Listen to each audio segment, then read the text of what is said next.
अच्छा, और बड़ी विचित्र बात कई घरों में ये देखी गई है, कुत्ते पाल रखे हैं, पूरे घर में कुत्ता घूम रहा है, रसोई में चला जा रहा है, बर्तन को छू ले रहा है, बेड पे चढ़ गया, सोफे पे बैठ गया। अब आप विचार करिए कि कोई संत महापुरुष को आप बुलाएं तो क्या उस योग्य आपका घर बचा? भगवान को भोग लगाने योग्य आपका रसोई बची? अरे जहां कुत्ते के रोमे गिर जाएं, कुत्ता जहां बैठता है चलता फिरता उसके रूंगे जरूर गिरते हैं। वो स्थान देवताओं के लिए ग्राह्य नहीं रहता, देवता वहां नहीं जाते।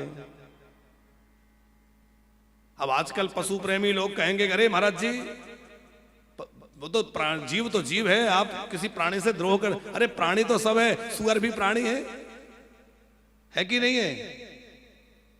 सुअर को घर में रख लोगे? अरे हर प्राणी से आप प्रेम रखें, अच्छी बात है, सब प्राणियों के सेवा करें, सबको खिलाएं, पर जिसका जहां स्थान है वहां रखें तो अच्छा रहेगा। कुत्तों की सेवा तो मैया इतनी है रही है कि हमारे यहां तो ठीक है, विदेशों में जब लोग कुत्ता घुमाने जाते हैं तो एक थैली साथ ले जाते हैं, क्योंकि वो कुत्ता यदि पोटी करे तो वहां विदेशों में अलाउ नहीं है कि वो रोड पे सड़क पे कहीं बाहर करा लो, तो थैली लेके चलते हैं, सुनाए। और यदि वो करे तो वो थैली में करा लेते हैं, फिर उसको टांग के चलते हैं। आनंद जी सही बात है ये जी? 6 महीने लंदन में रहे तो आपने देखा, आप भी गए कुत्ता घुमाने?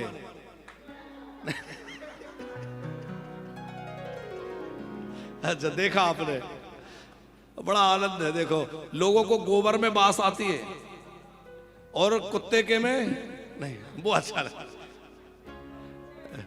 एक दिन महात्मा जी, अब महात्मा लोग होते हैं, उनकी भाषा बड़ी विचित्र होती है। भोपाल में एक कार्यक्रम चल रहा था, वो एक महात्मा जी कह रहे थे कुत्ते लोग बड़े प्रेम से पालते हो, अब बाटी खाने का मन हो तो अरे गाय के गोबर के कंडे में ही तो बनाओगे। तो उन्होंने तो अलग ढंग से कहा, हम उतना नहीं कह रहे, थोड़ी मर्यादा। तो बस इतना निवेदन करें, आप सब जीवों से प्रेम करिए, सबका हित, सबके लिए रोटी। देखो हमारे सनातन में गाय की रोटी की बात है तो कुत्ते की रोटी की भी बात है, कुत्ते को भी रोटी दीजिए, लेकिन कुत्ते का अपना स्थान है, गाय का अपना स्थान है, उनको अपनी अपनी जगह रखिए, मर्यादा निश्चित रखिए। पूरे घर में कुत्ता ना घूमे, कुत्ता को आप रखिए आराम से, क्या हर्ज है? उसकी स्थान मर्यादा निश्चित करिए, रोटी खिलाइए, बिस्कुट खिलाइए और जो मर्जी खिलाइए, माने खूब अच्छा, जो मर्जी का मतलब गड़बड़ नहीं, अच्छी अच्छी चीजें खिलाइए। हाँ। अच्छा, जिन रसोइयों में अनर्गल चीजें बनती हैं, उन रसोइयों से क्या भगवान को भोग लग सकता है? अवक्ष चीजें, बेकार की चीजें। और फिर कोई कहे, अब ऐसी चीजें लोग खाते पीते हैं और फिर वो कहते हैं कि ब्राह्मण हमारे घर खाएं, कि महाराज जी हमारे घर खाएं, कि अमुक जी हमारे घर खाएं, तो कैसे खाएं? अरे आप अपने घर को पवित्र करिए, स्वच्छता के साथ, पवित्रता के साथ रहिए, फिर प्रेम से आप जहां कहें हम जीवने तैयार हैं, संत आएंगे तमाम प्रेम से जीवने तैयार हैं। पवित्रता रखिए। देखो, घर में पवित्रता रखिए ही रखिए। आजकल तो बड़ी विडंबना है, लोग भोजन करके हाथ धोना भी अब कम कर दिए।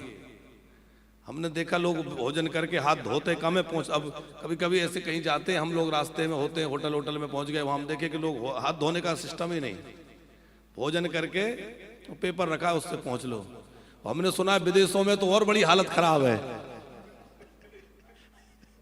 वहां और काम के लिए भी कपड़ा ही, वो पेपर ऐसे काम हो जाता है, पानी की जरूरत ही नहीं है। खैर, भगवान रक्षा करे, भगवान की लीला बड़ी विचित्र है। पर ये कहेंगे हम तो भैया कि जितना हो सके पवित्रता से रहिए, जीवन में जितनी पवित्रता रहे उतना अच्छा रहे।